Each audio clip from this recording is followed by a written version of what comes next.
Olá! Na aula de hoje nós falaremos sobre as gerações românticas no Brasil. E como nós já vimos, o romantismo foi um movimento aí que teve como expressão, como grande força propulsora, a liberdade. O romantismo no Brasil dá início à chamada Era Nacional da nossa literatura. Vejamos quais são os movimentos, as escolas literárias que fazem parte dessa nossa Era Nacional. Nós temos o romantismo, o realismo e naturalismo, o parnasianismo, o simbolismo e o pré-modernismo no século XIX e o modernismo no século XX. Cronologicamente falando, e apenas para fins didáticos, não se esqueça disso, essa é apenas uma classificação didática, o romantismo brasileiro tem início em 1836 com a publicação da obra Suspiros Poéticos e Saudades de Gonçalves de Magalhães e também do primeiro número da revista Niterói, isso lá na França, lá em Paris. O romantismo brasileiro se estende até 1881, quando ocorre a publicação de Memórias Póstumas de Brás Cubas, romance realista de Machado de Assis, e a publicação da obra O Mulato, romance naturalista de Asluísio Azevedo. Ao contrário de Portugal, que apresentou o fenômeno das gerações em todos os gêneros, no Brasil isso não acontece. O fenômeno das gerações é uma característica da poesia. Vejamos as principais gerações da poesia brasileira. Nós temos uma primeira geração conhecida como nacionalista ou indianista, uma segunda geração, a ultrarromântica, também conhecida como a geração do mal do século, e uma terceira geração, conhecida como social e libertária, também chamada de condoreira. Nessa primeira geração, nós temos aí, como o próprio nome já sugere, o nacionalismo. O nacionalismo, como também já vimos, uma grande marca do movimento romântico, ele aparece aí entre os nossos primeiros autores, que vão cantar não só as belezas da terra natal, mas também a grande figura do índio. O índio aparece como bom selvagem, ele é sempre bom, bonito e muito forte. Vejamos quem são aí as personagens de destaque na primeira geração romântica. Nós temos Gonçalves de Magalhães e Gonçalves Dias. Gonçalves de Magalhães é o introdutor do romantismo no Brasil e a Gonçalves Dias atribui-se aí a consolidação deste movimento. Vejamos agora um dos textos mais importantes dessa primeira geração. Minha terra tem palmeiras onde canta o sabiá. As aves que aqui gorjeiam não gorjeiam como lá. Nosso céu tem mais estrelas, nossas várzeas têm mais flores, nossos bosques têm mais vida, nossa vida mais amores. Em cismar sozinho à noite, mais prazer encontro eu lá. Minha terra tem palmeiras, onde canta o sabiá. Minha terra tem primores, que tais não encontro eu cá. Em cismar sozinho à noite, mais prazer encontro eu lá. Minha terra tem palmeiras, onde canta o sabiá. Não permita, Deus, que eu morra sem que eu volte para lá, sem que desfrute os primores que não encontro por cá, sem que ainda viste as palmeiras onde canta o sabiá.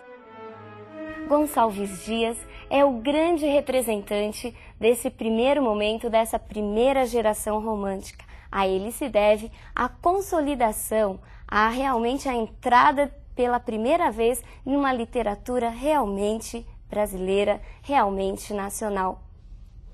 Vejamos agora a sua imagem. Gonçalves Dias escreveu poesias líricas fiéis às características românticas, poesias medievais escritas em português arcaico e poesias nacionalistas, como esta que acabamos de ver. Mas é na exaltação, na descrição do índio que Gonçalves Dias se destaca. Ele é considerado pela crítica o maior poeta indianista da poesia brasileira.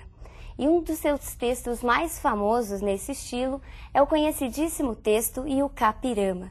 E a pronúncia é realmente essa, Iucapirama, porque é um termo de origem indígena.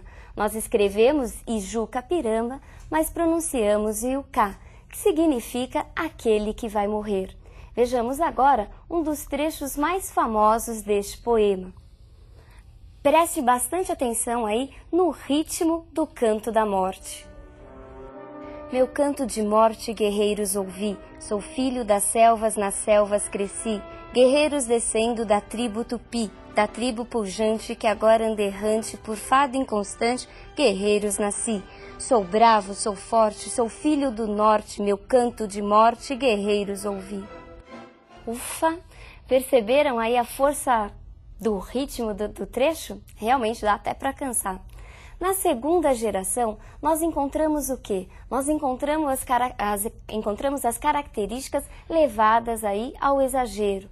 A dor, a angústia, a morte, a saudade da infância são temas constantes neste segundo período. Vejamos quais são os principais autores desse segundo período.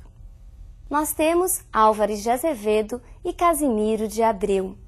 Contam aí as histórias que os poetas dessa segunda geração, basicamente estudantes de direito lá da Faculdade do Largo São Francisco, em São Paulo, contam as histórias que eles amavam festinhas. Mas até aí tudo bem, qual o problema? Qual é o jovem que não gosta? Mas sabem de quais festinhas eles gostavam? Eles amavam se encontrar nos cemitérios da cidade. Diz a história que numa dessas festinhas eles contrataram uma prostituta e acabaram coroando-a como a rainha dos mortos, com caixão e tudo mais que uma rainha fúnebre tinha direito. Sabe qual foi o final da história? A infeliz acabou morrendo de tanto medo.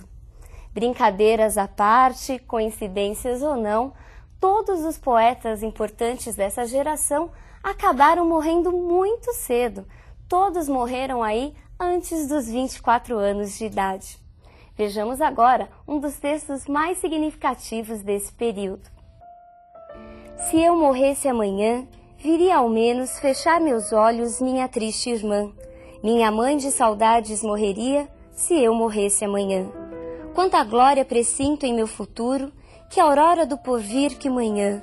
Eu perdera chorando essas coroas se eu morresse amanhã. Casimiro de Abreu é outro autor, outro poeta importante deste período. Ele foi muito popular, principalmente por sua linguagem fácil e pelo seu lirismo ingênuo.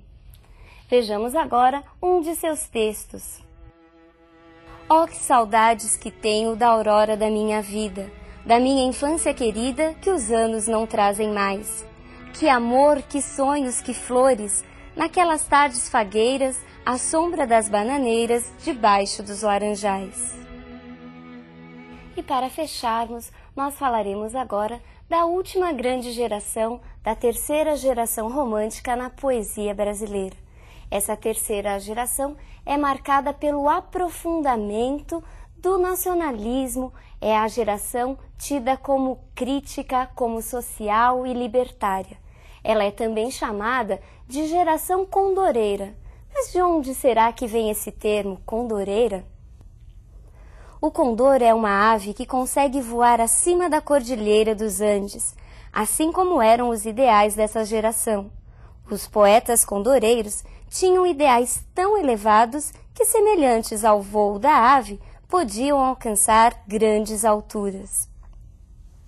O grande poeta, o grande autor dessa terceira geração romântica é Castro Alves, conhecido não só pelo seu tema abolicionista, mas também pelo seu tema de amor. Ele fala de um amor erótico, ao contrário de outros poetas. Ele também fala do liberalismo e das questões políticas da época. Vejamos agora uma imagem de Castro Alves. Por sua poesia abolicionista, de denúncia das injustiças e repúdio pela escravatura, Castro Alves, até hoje, é conhecido como poeta dos escravos. Vejamos agora um de seus textos mais conhecidos no tema abolicionista. Nós ouviremos agora um trecho de Um Navio Negreiro. Estamos em pleno mar do firmamento. Os astros saltam como espumas de ouro. O mar em troca acende as ardentias constelações do líquido tesouro. Era um sonho dantesco, o tombadilho, que das luzernas a vermelho brilho, em sangue a se banhar. Tinir de ferros, estalar do açoite, legiões de homens negros como a noite, horrendos a dançar.